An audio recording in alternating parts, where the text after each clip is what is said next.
Hey, Jesse, thanks for taking my call, man. Great Yes, to talk to sir. you. You know, I found your show. I've been listening to you a little bit recently. You got me thinking about a lot of stuff, and I thought this would be a good question for you. When I get disrespected by somebody, you know, and like sometimes it's my wife, you know, saying something that I don't like, I get really upset. You know what I mean? Like really, really, really upset. And I was just wondering, like, why is this happening to me? Why am I feeling like this? Good question, man. Give me an example of your wife or someone disrespecting you that causes you to get upset. I got a 21-month-year-old son, and I sleep with him on the bed. I put him in the bed these days, and we were changing the sheets the other day, and I was putting the corner in on like the far side. You know, I always put the harder part in first. Yes. And my son was walking on the bed, and I saw him stumbling. He was going to like crash into the wall, so I wasn't really paying attention to what I was doing, and I kind of stopped to check on him. And she said to me, "Did you put the corner all the way to the floor?"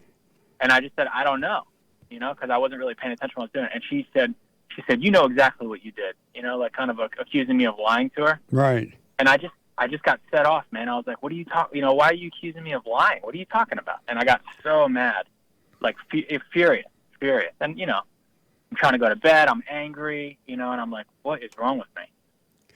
And how do you see yourself that you would let something like that get you upset? To be honest with you, I feel like a woman. Like I know that it's stupid. I know that it's not good, but I don't understand why it's happening, and I don't know how to think about it. No, you feel like a woman because you have your mother's nature. You have her identity, and those emotions are the same emotions and mindset that all women have, and that's why you feel like a woman. You know what a woman feel like, and all men who have anger know what a woman feel like. And so the only way you're going to overcome it, you got to go and forgive your mother for what she's done to you. You got to, turning you away from your father, imposing her will on you, making you angry.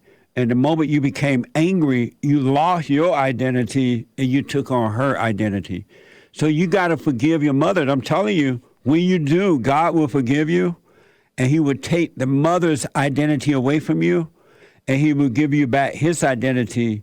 And then you'll grow and grow and grow, and there will be nothing or no one who can ever make you angry again, because you won't have that spirit of the woman. Now, you know, you're telling me if I just go and forgive her, all that this is just going to evaporate like mist, or this is going to take some time? I don't have any idea how it's going to happen or how fast or when, but it will happen for sure. Okay. And the reason I don't want to give you any idea about when and stuff like that, because the mind will set you up.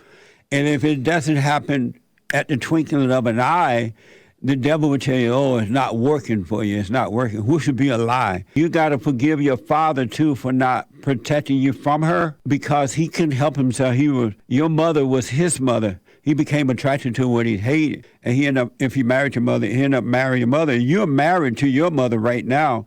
That's why you can't deal with her. I hope not.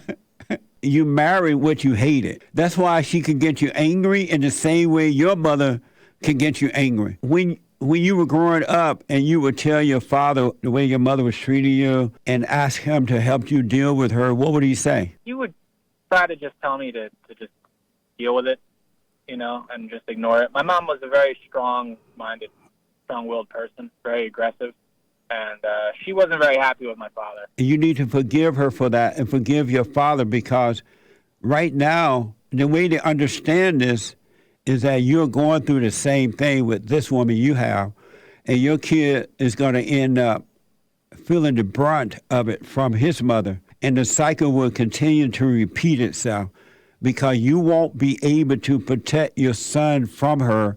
You're afraid of her. She gets you angry. So you're going to do exactly what your father did until you forgive him for not protecting you from your evil mother. Strong will mean an evil woman. That's what you're saying.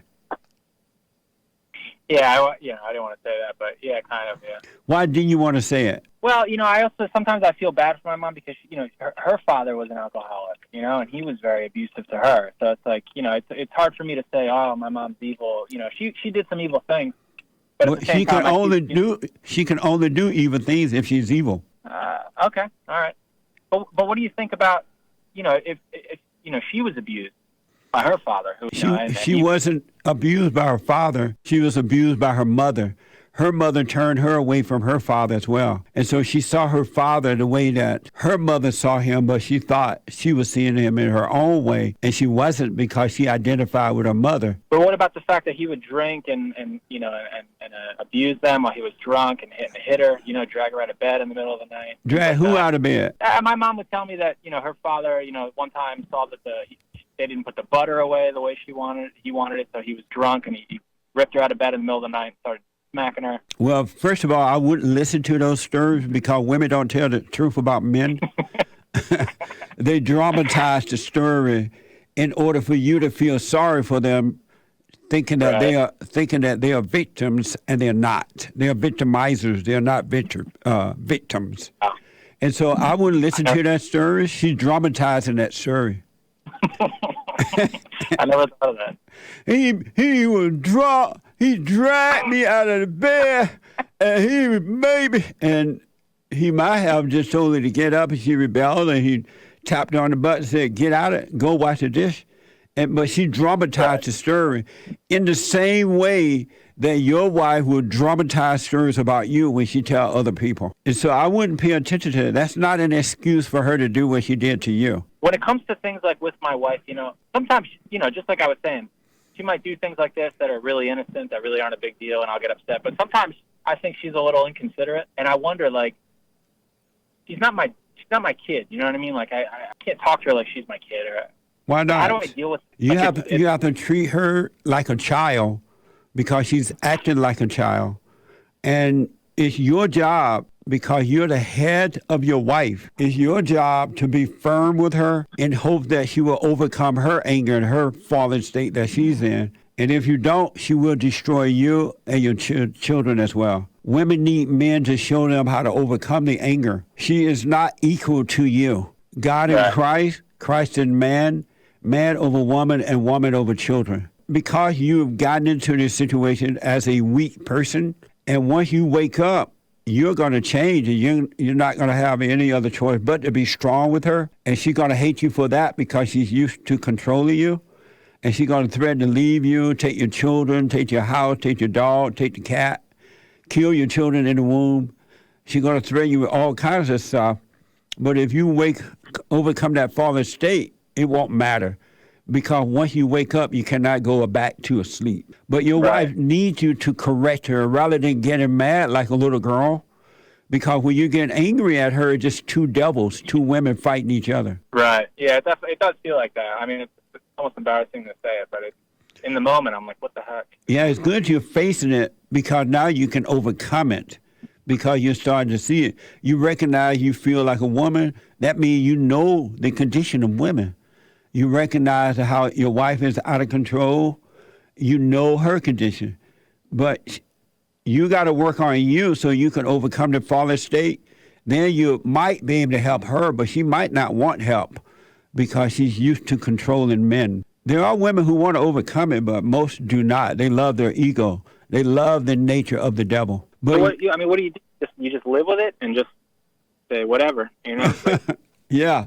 What you do is you realize that, and once you go and forgive your mother and forgive your father for not protecting you from your mother, God will forgive you. You start to see what's going on. And once you see what's going on, you will also see how to handle it in the moment. Have you told your wife all your weaknesses yet? I was talking to her last night, and I was telling her, I know something's going on. You shared your problem with your wife?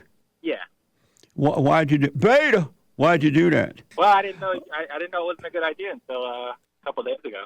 Just started listening to your show. A man should never, ever, ever, but never, never, never, ever, ever, ever, never tell any woman his weakness. She will use it against you. She can't help herself. And you think it's the same for all women, no matter what? All women. There's not one. Except for those who have truly overcome. They have gone and forgiven, and they have overcome the emotions. But a man should never, never, never, even if a woman has overcome, even if they have overcome, you still don't tell women your personal stuff.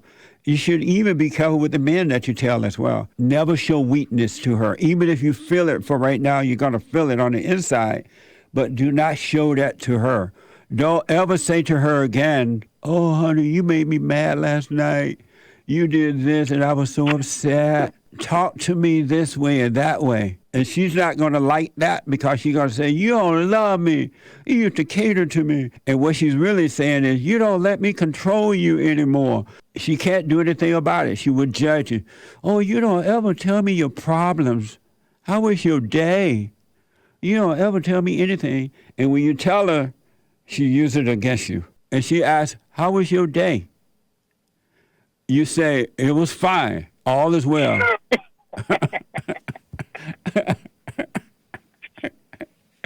Oh, that's great. Because all she's going to do is judge you with that. She can't help it. So here's what I recommend. Are you doing the silent prayer video? I did it last night for the first time. I did it this morning. What'd you think? It was different. You know, I don't know what to think about it. I'm still kind of like in a little bit of the afterglow. Yeah, stay with it. Stay with it so that God will bring you out of the darkness of your imagination. All thoughts are all lies all the time about anything. So here are the steps, but do what you want. You do the silent prayer so you can see what's going on inside of you. Because once you understand what's happening inside of you, you're going to understand clearly what's happening outside of you, inside of others. You'll understand the world. And then you won't be controlled by the world anymore. So do the silent prayer, watch those thoughts. And I'm not talking about practical thoughts, but, you know, you got to go to work, put gas in your car, feed your child, and that kind of stuff.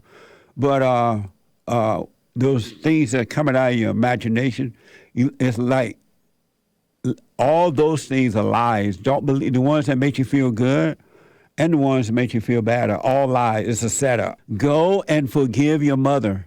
You want to be looking at her when you talk to her, if possible. And then forgive your father. Same thing. Hey, Dad, I'm sorry for resenting you. You let Mama beat me up. I understand you were weak and you couldn't help it now.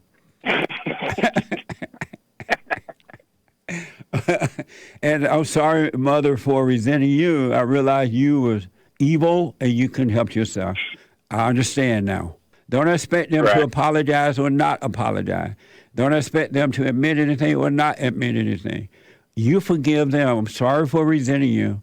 And God will forgive you. It's going to blow your mind, Rick. And you will see how to deal with your wife. No, she stays home with our son. I started a business. So why? We're going to homeschool. So why are you making the bed then? She's pregnant. She's so pregnant she can't make the bed? Yeah, she's got a lot of nausea. She gets pretty sick. Oh, okay. You know, all right. I'm not going to make her. Okay. To me, this your second child? Yeah, number 2. Right on. And so your first child was a boy? Mm-hmm. He was a boy. Real men make boys first. Congratulations.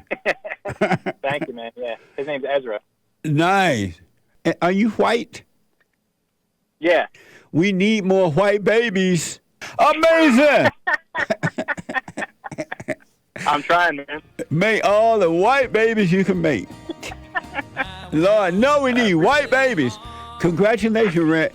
But go and if you do those things, man, the real Rick will come to the forefront, and it's gonna be paradise on earth for you. Wow. Can't wait. Let me know how it goes. I will, man. I'll follow up with you. Okay. Appreciate it, man. Have a great week, Jay. You too, buddy.